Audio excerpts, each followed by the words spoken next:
ମନ୍ଦିର ପ୍ରାଙ୍ଗଣରେ ଅବସ୍ଥିତ।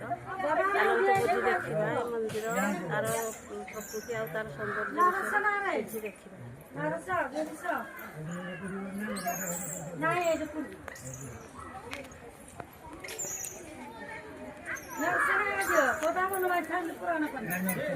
ଆଜ୍ଞା ନମସ୍କାର। नमस्कार ଟିକେ ମନ୍ଦିର ବିଷୟରେ କହିବେ। मु त्रिनाथ जहुरी। ये ग्रामटीर नाम हूँ ब्रह्मपुर। एठी महिमा कुशईकर गादी गोटे जोरंदा जोरंदा पर एठी ब्रह्मपुर। एठी निजे महिमा कुशई आसी यही स्थान टी निरूपण करते।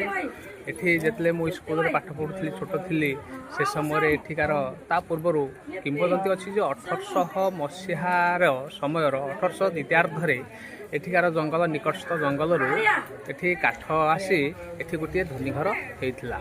से धूनीघर अवश्य अबिका नहीं सेठी ता स्थल बर्तमान पक्का मंदिर हो जाइए। आठिकार ये जो मंदिर पाखे मुझे छिड़ा ये मंदिर टी हूँ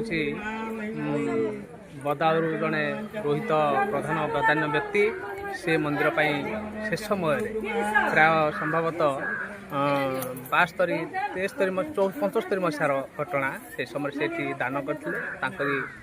आशीर्वाद ये मंदिरटी दक्षिण सूत्र हो जाए। उपरे गोटे मंदिर अच्छी देखा जाऊनी अवश्य से बहुत पुराना मंदिर ताकू पुणी सरकार रूपरेख देती किसी आर्थिक सहायतार।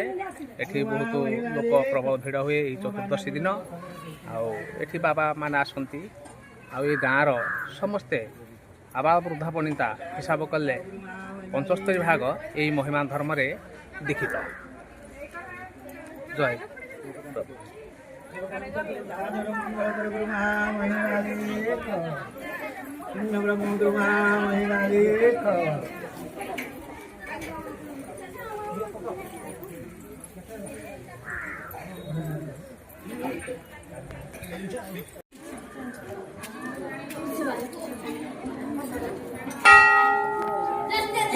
प्रसिद्ध लेख ठाकुर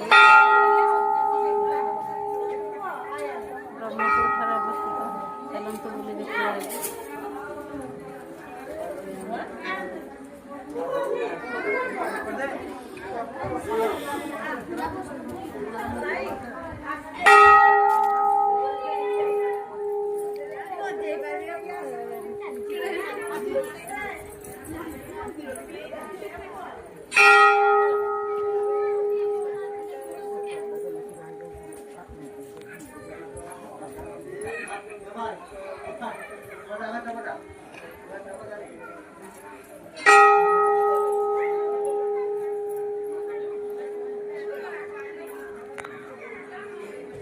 Mas